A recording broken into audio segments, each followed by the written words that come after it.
Neemias capítulo 2, versículo 11. Diz assim: Cheguei a Jerusalém, onde estive 3 dias. Então, à noite me levantei e uns poucos homens comigo. Não declarei a ninguém o que o meu Deus me pusera no coração para eu fazer em Jerusalém. Não havia comigo animal algum, senão o que eu montava. De noite, saí pela porta do vale, para o lado da fonte do dragão e para a porta do monturo, e contemplei os muros de Jerusalém, que estavam assolados, cujas portas tinham sido consumidas pelo fogo. Passei à porta da fonte e ao açude do rei, mas não havia lugar por onde passasse o animal que eu montava. Subi à noite pelo ribeiro, e contemplei ainda os muros. Voltei, entrei pela porta do vale e tornei para casa. Não sabiam os magistrados aonde eu fora, nem o que fazia, pois até aqui não havia eu declarado coisa alguma, nem aos judeus, nem aos sacerdotes, nem aos nobres, nem aos magistrados, nem aos mais que faziam a obra. Então lhes disse: estão vendo a miséria em que estamos? Jerusalém assolada e as suas portas queimadas. Vinde, pois, reedifiquemos os muros de Jerusalém e deixemos de ser opróbrio, vergonha para nós. E lhes declarei como a boa mão do meu Deus estivera comigo, e também as palavras que o rei me falara. Então disseram: levantemo-nos, disponhamo-nos e edifiquemos. E fortaleceram as mãos para a boa obra. Porém, Sambalate, o horonita, e Tobias, o amonita, e Gesem, o arábio, quando souberam, zombaram de nós, nos desprezaram e disseram: que é isso que vocês estão fazendo? Quereis rebelar-vos contra o rei? Então lhes respondi: o Deus dos céus é quem nos dará bom êxito. Nós, seus servos, nos disporemos e reedificaremos. Vocês, todavia, não têm parte, nem direito, nem memorial em Jerusalém. Amém. Pretendo e preciso ser breve. Portanto, quero contar com a sua máxima atenção. Neemias era copeiro do rei Artaxerxes, um rei da Pérsia, que por volta do ano 445 antes de Cristo tinha muito poder. Nesse tempo a Pérsia já estava sobrepujando, ou seja, dominando sobre a Babilônia.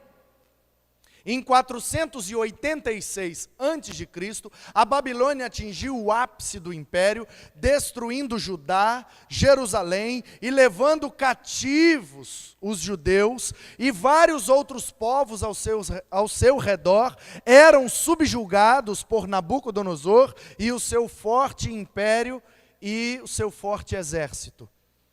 O povo judeu ficou cerca de 70 anos no cativeiro. Depois voltou para Jerusalém, e voltou em 3 excursões, com Esdras, Neemias e Zorobabel. E essas 3 excursões demoraram um período de 100 anos. Foi um retorno passaram-se alguns anos, o segundo retorno, passaram-se alguns anos, e depois o terceiro retorno. De maneira que a história que nós estamos lendo aqui faz parte de um dos primeiros retornos do povo judeu para a sua terra, prometida, agora perdida. O povo perdeu a terra por causa de sua idolatria, então o Senhor permitiu que Nabucodonosor tomasse o povo da terra, e tomasse a terra do povo, para que o povo entendesse que só o Senhor é Deus. O povo, escravizado durante 70 anos, volta para casa, mas volta fraco, volta frágil, volta fraco e frágil em todos os sentidos. Um povo que ficou sendo escravizado durante 70 anos, irmãos. Aqueles que foram com 15 anos, agora tinham 85. Aqueles que foram com 20, 25, 30 no máximo, porque os babilônicos não levaram cativos nem crianças e nem idosos, porque eles estavam levando para escravizar, e criança não pode ser escravizada, não tem força de trabalho, e idoso também não. Então eles mataram em Jerusalém as crianças, as mulheres e os idosos, e levaram só os jovens. 4 desses jovens, você conhece bem a história, é o Daniel, o Ananias, o Misael e o Azarias, que chegando na Babilônia, tiveram seus nomes mudados para nomes babilônicos, Belsazar, Sadraque, Mesaque e Abednego. Portanto, o que eu quero e preciso que você entenda é que esse momento especial que nós lemos, Neemias chegando em Jerusalém, 3 dias para descansar, depois se levanta de noite, numa estratégia meio dele, procura um buraco para passar pelo muro, e o texto diz o caminho que ele percorreu e a estratégia que ele traçou para ver a situação da cidade, e ele ficou desesperado, porque ele viu que a situação da cidade era de completa miséria, estava tudo queimado, estava tudo quebrado, estava tudo destruído, os muros que representavam ali a proteção da cidade, estavam todos quebrados, esburacados. A cidade estava desprotegida.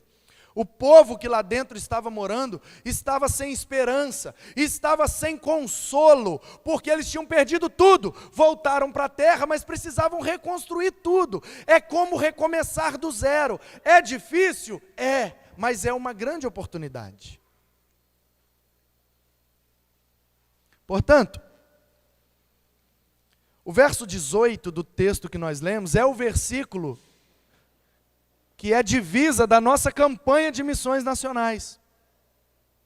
Esse versículo aqui, ó, levantemos e edifiquemos, e fortaleceram as mãos para a boa obra, é o verso 18 de Neemias 2. E está exatamente nesse contexto. Portanto, eu quero que você entenda a importância do ministério desse homem chamado Neemias. Porque é através dele que o Senhor motiva aquele povo a recomeçar a sua história, a ir avante, mesmo após uma grande perda, a ir adiante, mesmo após um grande desastre. Muitos de nós sofremos na vida algumas situações que nos causam prejuízos. Às vezes os prejuízos são financeiros, às vezes são prejuízos afetivos, emocionais, psicológicos, e em algumas vezes são prejuízos espirituais. E são situações às vezes tão complicadas, que diante da situação, nós pensamos que não tem como continuar. Como ir avante após uma grande perda? Como continuar? Como avançar após um grande prejuízo? O livro de Neemias vai falar basicamente sobre isso. sobre a reconstrução de muros, de cidades, mas sobretudo de vidas.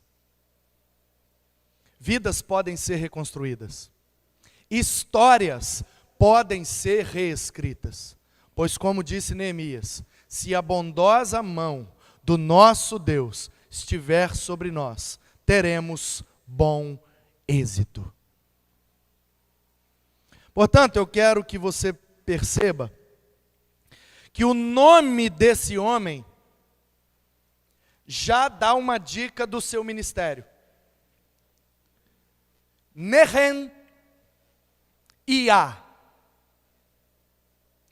Você junta, fica Nehemias. Translitera, vira Neemias. Nehem é consolo em hebraico. Ia, você sabe, é o eu sou, do Iavé, ou do Jeová. É o eu sou.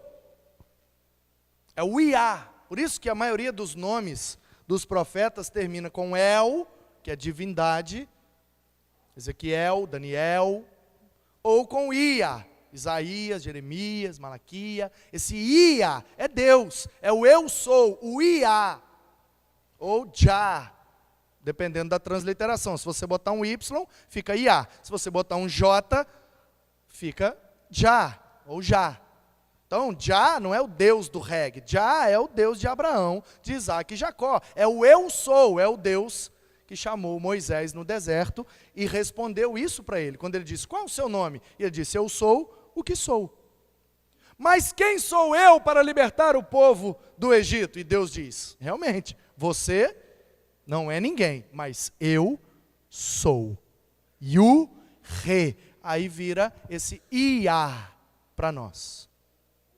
Portanto, o nome desse homem significa Deus consola, ou o consolo de Deus.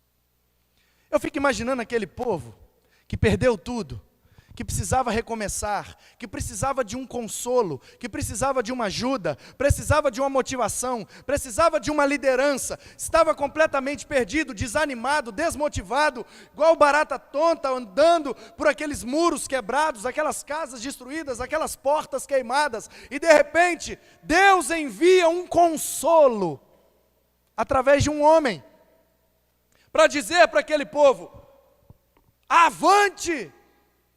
A nossa história não acabou. Levantemos, edifiquemos, trabalhemos, pois o Senhor é conosco e nós teremos bom êxito, porque Ele, o Senhor, quer reescrever a nossa história. Neemias sai de Suzã. Suzã era uma cidade que ficava num território da Pérsia chamado Elão. E Suzã era a capital de Elão. E era a residência de inverno do imperador persa. Quando chegava o inverno, por volta do mês lá de novembro, dezembro, lá é inverno naquela região, eles então se mudavam, o imperador com sua família, se mudavam para a residência de inverno, porque lá em Suzã, no inverno era mais tranquilo. E passado o inverno, eles voltavam para a residência de verão. Nos tempos de Ester, Suzã se tornou de fato e de vez, definitivamente, a capital da Pérsia. Mas nos dias de Neemias, Suzã ainda era a capital de inverno, a morada de inverno do imperador. E aí o Neemias é copeiro, é garçom, é um servo, um empregado lá do palácio, dessa casa de Suzã, onde o imperador passava o inverno, e ele estava ali para servir as bebidas, as comidas, e também para experimentar as coisas antes de dar para o rei. Por quê? Porque, como imperador, um homem poderoso sempre tem alguém de olho no seu poder. Então, para evitar que alguém contaminasse a comida com veneno e matasse o imperador envenenado, ele tinha os seus copeiros, que não só serviam a comida, como comiam antes, porque se tivesse envenenado, morria o copeiro e não o imperador. Então o copeiro comia e ele esperava um tempo. Não passou mal, não deu nada, então pode servir para o imperador. Neemias era esse cara, um serviçal, um empregado, um copeiro, um homem simples, um judeu, exilado na Babilônia. E agora, a Pérsia estava subjugando a Babilônia, ele então já, pertencente ao Império da Pérsia, arruma um emprego lá com o imperador e vai ser copeiro daquele rei, daquele imperador, Artaxerxes. Naquele tempo e naquela cultura, o Neemias, que diz o texto bíblico, era filho de Acalias e irmão de Anani, ele recebeu um documento do imperador, uma carta, que era uma espécie que nós chamamos hoje, entre aspas, de carta branca, que é uma autorização. E o título que aquela carta dava naquela cultura persa é Tirshata. Tirshata, dizem os eruditos, significa governador em persa. Então todo homem que recebia do imperador essa carta branca, essa autorização para fazer qualquer coisa em nome do rei, era considerado uma espécie de governador, um Tirshata. Tirshata, é uma palavra só, ruim de falar, né? É persa. O Neemias, com esse documento, se torna então uma espécie de governador, de maneira que ele sai com esse documento, e onde ele chega, as pessoas reconhecem o documento, vindo do imperador, e tudo que ele pedir, ou tudo que ele precisar, é como se fosse o imperador precisando. E aí ele vai com esse documento, e vai passando de Suzã até Jerusalém, uma viagem longa. Queridos, são 1.450 quilômetros, de Suzã, na Pérsia, até Jerusalém, em Judá. 1.450 quilômetros. É daqui, em Petrolina, no Pernambuco, né? Que está do lado ali de Juazeiro, na Bahia. Você pode imaginar, daqui em Petrolina, no lombo de uma mula? Porque o texto diz que quando ele chegou lá, ele precisou descansar 3 dias. Foi o primeiro versículo. Cheguei a Jerusalém, onde estive 3 dias. O que é esses 3 dias? O tempo que ele precisou para descansar, porque ele andou 1.450 quilômetros no lombo de uma mula. Talvez, sendo ele um tirshata, um cavalo, mas mesmo assim, meu irmão, é 1.450 quilômetros no lombo de um cavalo. Priscila falou aqui das costelas da estrada de chão, de bike, que tem marcha, que tem, né?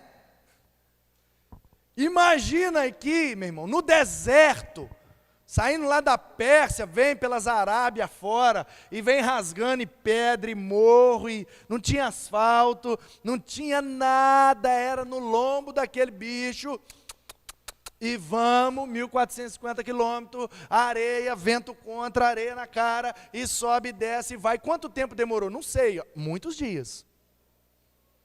De maneira que ele chega extremamente cansado, precisa descansar 3 dias.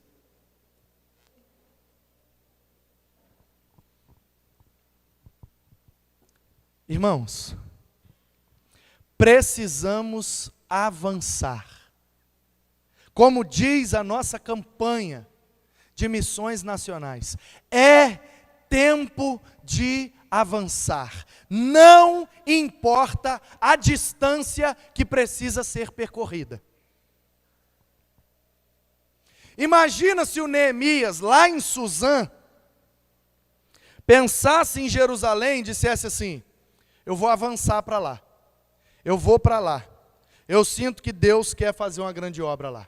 E aí ele começou a ficar triste, começou a ficar pesaroso. E aí o Artaxerxes percebeu nele e falou: Neemias, você é um cara tão alegre, rapaz, um cara tão bom. O que foi que você está assim? Ah, meu senhor, meu povo lá, o povo do meu pai, os meus antepassados, o povo lá da minha terra, o povo está triste, o povo está perdido, o povo está desolado, destruíram tudo, queimaram tudo, eu não posso nem voltar para ser sepultado com os meus pais. E aí o Artaxerxes olha e fala assim: que isso? Isso é uma grande afronta, porque na cultura persa, o filho tem que ser enterrado junto com o pai, e assim sucessivamente. De maneira que se o filho não pode ser enterrado no mesmo lugar do seu pai, isso é considerado para a família como uma vergonha. Olha como Deus usa os elementos de uma cultura para abençoar o seu povo. Quando o Artaxerxes ouve isso: Neemias, você não vai ser sepultado no mesmo lugar dos seus pais, isso é uma vergonha para a sua família. Então, eu preciso voltar para lá, mas eu preciso de dinheiro, preciso de um patrocinador, os muros estão derrubados, o templo está destruído, as casas estão todas queimadas, os portões da cidade, eu preciso de madeira, eu preciso de pedra, eu preciso disso. Foi dando a lista do material para reconstruir Jerusalém. E o imperador da Pérsia, que mandava naquela região toda ali, do leste da Palestina em diante, olhou para ele e falou assim: faz o seguinte, toma essa carta aqui na sua mão, você é um Tirchat agora, e você pode ir passando em todas as províncias, e pedindo a todos os príncipes, e eles por essa carta vão te dar tudo que você precisar, e você pode voltar e reconstruir a cidade, e morrer com seus pais. E aí ele vai, monta no lombo de um bicho, não sei se é uma mula, se é um cavalo, se é um camelo, sei lá o que é. Diz que é um animal, o texto. E anda, meu irmão, 1.450 quilômetros. Pergunta que eu te faço é muito simples. A que distância você está do seu ministério? A que distância você está do propósito de Deus para a sua vida? A que distância você está do centro da vontade de Deus? Você hoje está vivendo no centro da vontade de Deus? Você bota a sua cabeça no travesseiro e diz assim: hoje eu vivo tudo o que Deus preparou para mim. Eu quero te dizer uma coisa. Neemias tinha emprego garantido em Suzã. Um emprego bom, tá? Era copeiro, mas era copeiro do imperador, meu amigo.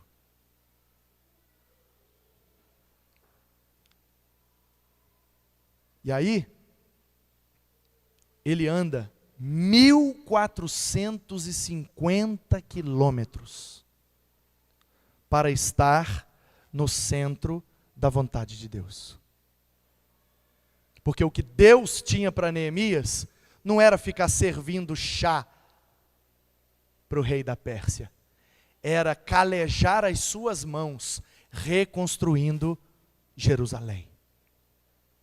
Ele anda 1.450 quilômetros para pegar no pesado. Ele anda 1.450 quilômetros para virar servente de pedreiro. Ele anda 1.450 quilômetros para correr risco de vida. Mas ele avança, ele vai adiante. Ele vai porque não importa a distância que precisamos percorrer, importa que avancemos para o centro da vontade de Deus. Em segundo lugar, precisamos avançar. É tempo de avançar. Avante, igreja, não importa a estratégia.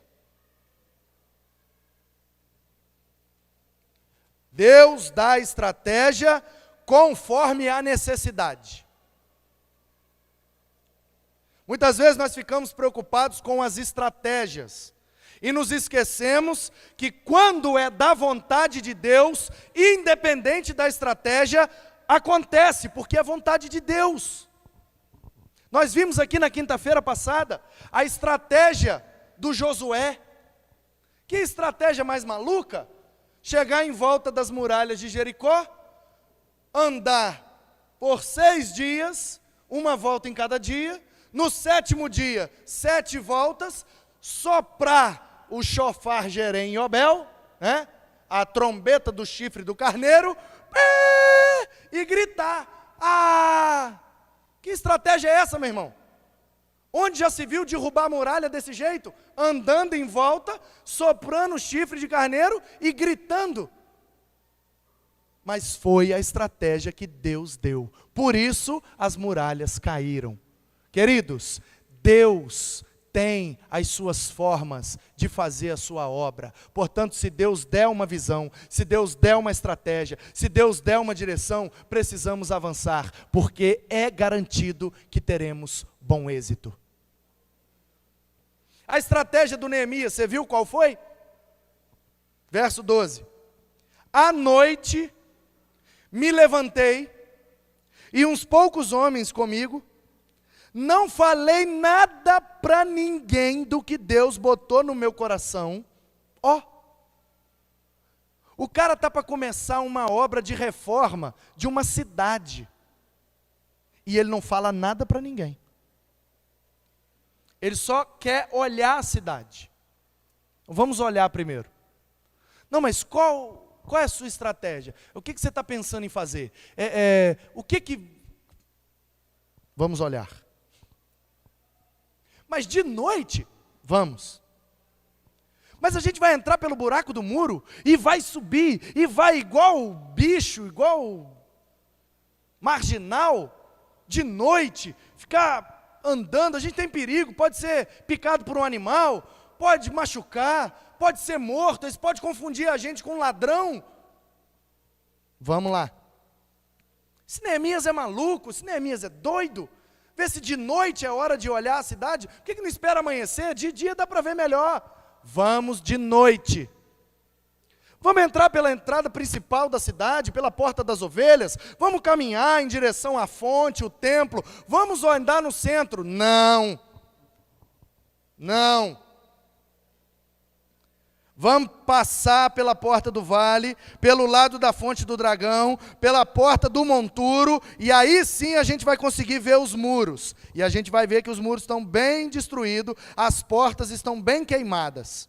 Aí a gente passa a porta da fonte, passa o açude do rei, e aí não há lugar por onde passar o animal, então a gente deixa o animal para trás, sobe à noite pelo ribeiro, pelo rio.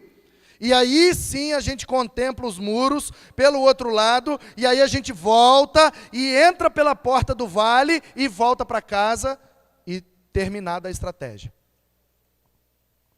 Neemias? Que plano é esse? É isso mesmo. Mas o que você está pensando em fazer? Não vou falar nada para ninguém. Mas se você não falar, não tem como a gente te ajudar. É de Deus o negócio. É com Deus o negócio. É Deus quem está na direção. Preciso da ajuda de vocês. Mas quem vai garantir o êxito dessa reforma é o Senhor, que deu a terra aos nossos antepassados.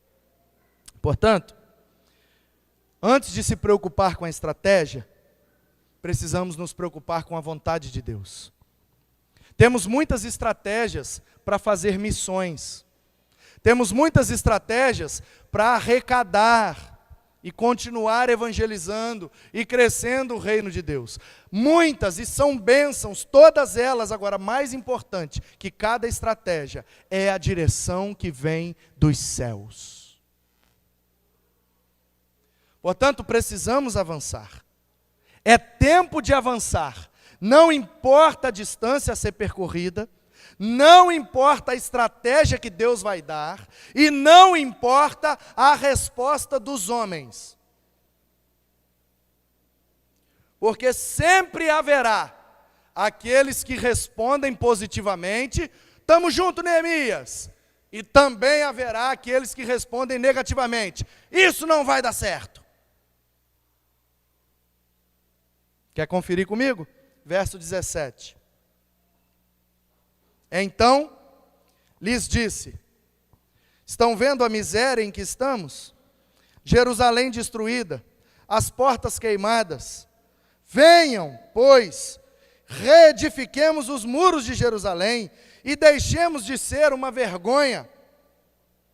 E lhes declarei: como a boa mão do meu Deus estivera comigo, e também as palavras que o rei me falara. Agora, ele começou a falar alguma coisa. Ele não tinha falado nada. E ele falou: então vamos reedificar. É tempo de avançar. Levantemos e edifiquemos Jerusalém. Me parece que o povo ficou assim: que isso, rapaz? Isso é um projeto muito ousado da sua parte, não? Porque vocês não sabem como que Deus me abençoou. Quando eu fui falar com Artaxerxes, ele me deu carta branca, e fez isso, e aquilo, e patrocinou, e tatatá, e ppp, bababá. Aí sim ele disse como a boa mão do Senhor estava conduzindo as coisas. E aí a resposta do povo que estava com ele foi positiva. Verso 18 termina da seguinte maneira: então eles disseram: disponhamo-nos e edifiquemos. Ou como diz outra versão: levantemos e edifiquemos, e fortaleceram as mãos para a boa obra. Opa, ô Neemias, que dia que começa essa obra aí? Pode falar, que nós já estamos aquecendo aqui para começar a reconstrução. Eu imagino que nessa hora o coração do Neemias saltou de alegria, e ele: olha, acreditaram no projeto, creram que Deus está nesse negócio, tem gente comigo, eu não estou sozinho, olha, que legal, o povo está comigo. Aí vem o verso 19. Porém, sempre tem um porém, né? Sambalate, Tobias e Gesem souberam do que o Neemias queria fazer, e zombaram deles, e desprezaram eles, e disseram: o que é que vocês querem fazer? Reconstruir os muros? Reconstruir a cidade? Avançar para reconstruir tudo? Ô Neemias, deixa eu falar um negócio com você.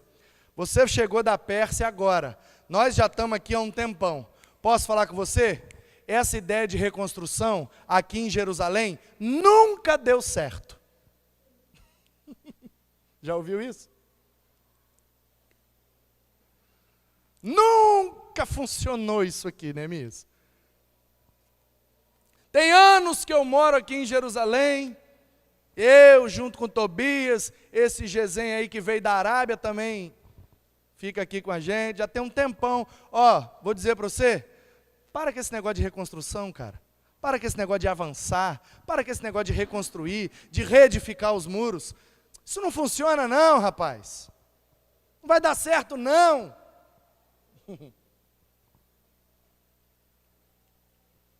Por acaso você está querendo se rebelar contra o rei?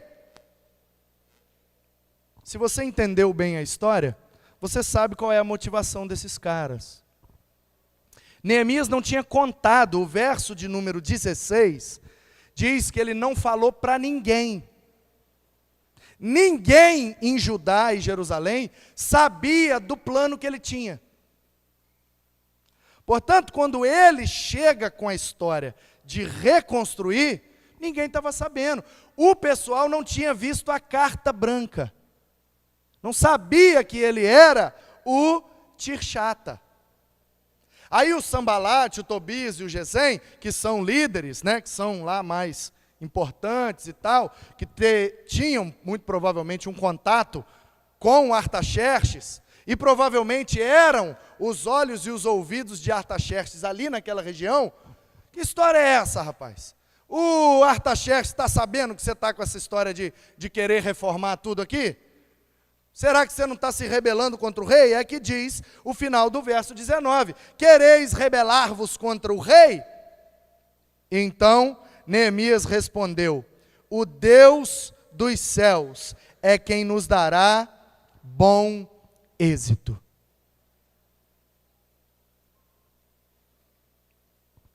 É tempo de avançar. É tempo de reconstruir, de reformar, de reformular, de reescrever a história.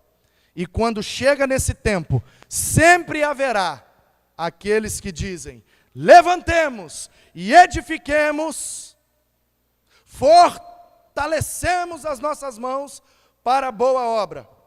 Mas também haverão aqueles que olharão e dirão: não dá certo, não funciona, nunca vai acontecer isso. Portanto, meu irmão, é tempo de avançar na sua vida. É tempo de avançar com missões nacionais. É tempo de avançar como igreja. Mas nós não podemos perder a consciência de que temos uma distância a percorrer.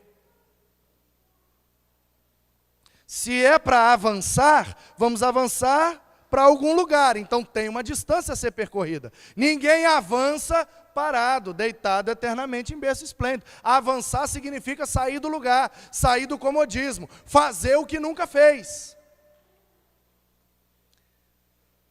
Para avançar é preciso planejamento, estratégia. E não importa a estratégia, a que Deus der, essa é a certa. E para avançar,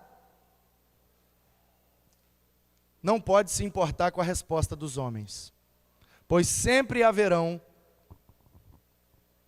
contrários.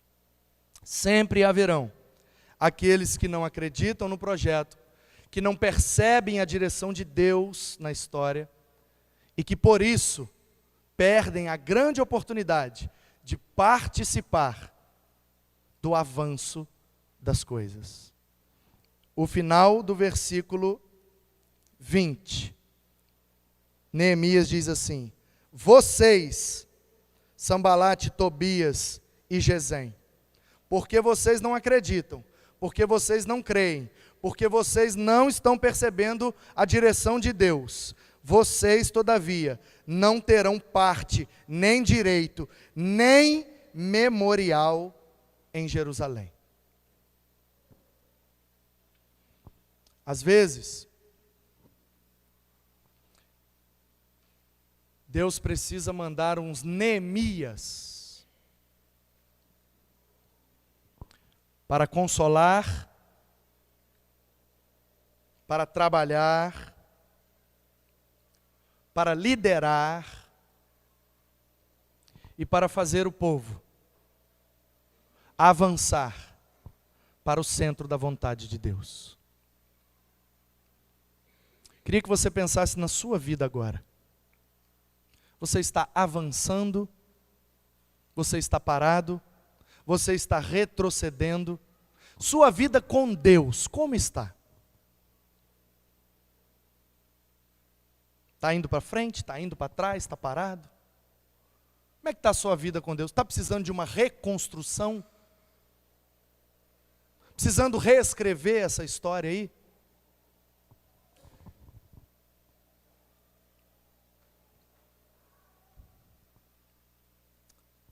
Você que sabe, está na sua mão.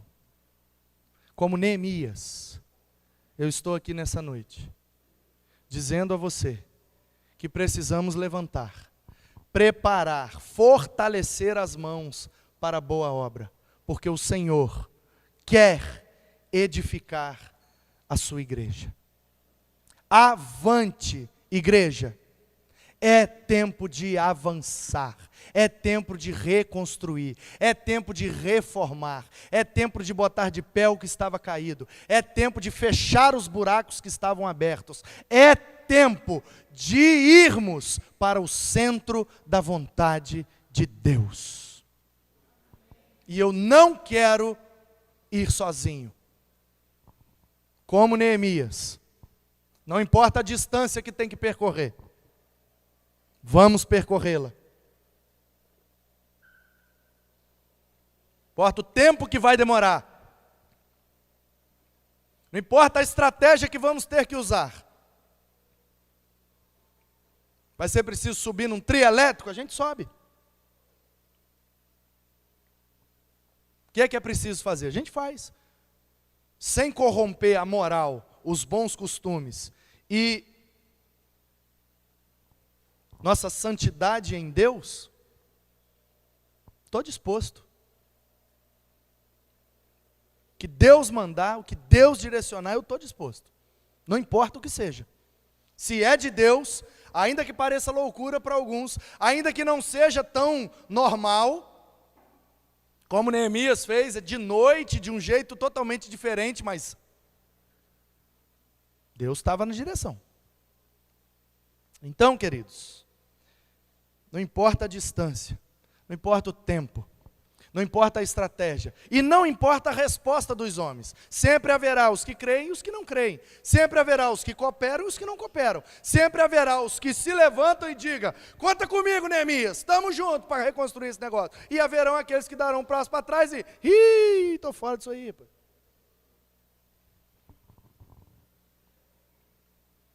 Agora, uma coisa eu sei: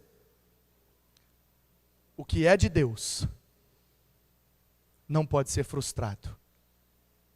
O que é de Deus não pode perecer. É o conselho de Gamaliel, lá no livro de Atos, quando Pedro e João são levados ao Sinédrio, e eles queriam matar os dois. Gamaliel, mestre em Israel, foi professor de teologia de Paulo. O apóstolo Paulo foi aluno desse homem, um rabino, extremamente sábio. Se levantou no Sinédrio e disse: por favor, vocês dois, saiam por um instante. Pedro e João se retiraram. Gamaliel virou para o Sinédrio e disse: vejam bem o que é que vocês vão fazer com esses homens, hein? Há um tempo atrás apareceu um tal de Judas, se dizendo ser o Messias. Arrebanhou alguns seguidores. Cadê ele hoje? Desapareceu. Depois apareceu um tal de Teudas, também conseguiu vários discípulos, e se achava o Cristo. Desapareceu, ninguém ouve falar mais dele. Posso dar um conselho a vocês? Deixa esses homens ir embora. Deixa esses homens irem embora. Porque ninguém, disse Gamaliel, pode se achar lutando contra Deus. Se a obra desses homens é de Deus, nós não poderemos pará-lo. A gente mata os 2 e vem mais 20. A gente mata os 20 e vem mais 200. A gente mata os 200 e vem mais 2.000. Nós, Igreja de Jesus no Brasil, hoje, somos a resposta e a evidência de que o Gamaliel estava certo. Essa obra é de Deus, ninguém pode pará-la. Avante, igreja!